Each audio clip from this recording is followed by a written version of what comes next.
I want to tell you about an interesting Jewish tradition. And since we're in the time of the Passover, the Feast of Unleavened Bread, what a better time to do it? So, in many Jewish traditions, after they would eat the Passover Seder, they would have what is called the Afikoman. And I'm going to read from my notes a little bit here, but based on the Greek word epikomen or epikomian, it would mean that which comes after or that which comes later. We would refer to it as a dessert. So many people eat their main course and then they eat a dessert after. That's what comes after the meal. So that's where we get the word. And it's also different languages, but it basically means the same thing, that which comes later or after. So after the Passover meal, they would eat this afikomen. So during this time, they would tell the story about them leaving Egypt and not having enough or time to put leaven in the bread because the leaven would cause it to rise. So the matzah or the unleavened bread would just be bread without the leaven, which would make it flat. And if you've ever seen a piece of matzah bread, it's really thin. It's like a big cracker, basically. Um, so during this meal, as they would be telling this, usually at the beginning of the Passover Seder, they would take this afikomen, which there would be 3 pieces of matzah bread, and they would take that middle one. Some of them they would put in a bag, and they would have 3 sections to it. Some they would just lay on the table. But they would take the middle one out, and they would break it into 2 pieces.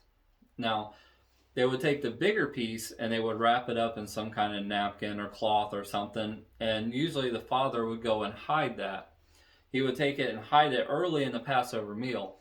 And many of them say it was to keep the children engaged, to keep them awake, because they knew that they were going to find that afikomen later, and whoever would bring it back would receive a prize. So the father would hide it, and then they would finish eating up their meal and all that, and then they would play a game where all the children would go and find it. And then different traditions did different things. Some they would have the children steal it and they would like bring it back to the father for a gift.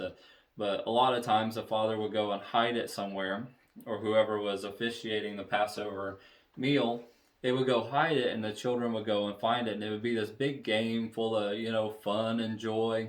So they would go looking for it. When they found it, it was like this big celebration, and they would bring it back to the father and he would reward them.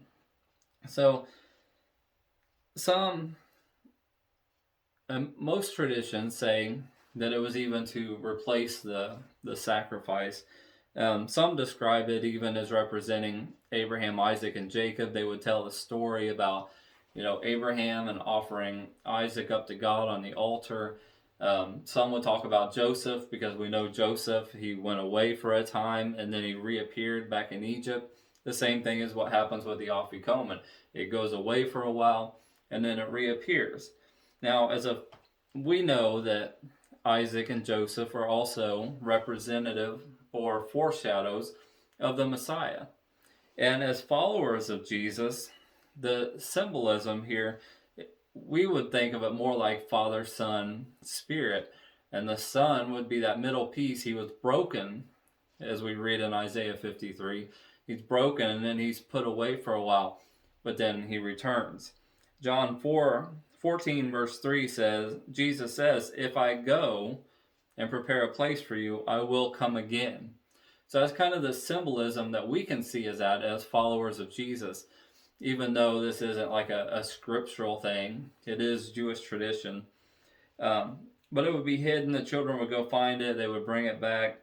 And, there's different traditions that go with different sects of Judaism. But I think it's kind of interesting how they take this middle piece of matzah and they break it. And then they go hide it. And then the children would go and find it. And I just thought that was interesting. I wanted to kind of share it with you. And hope you enjoyed just that little tidbit of some Jewish tradition.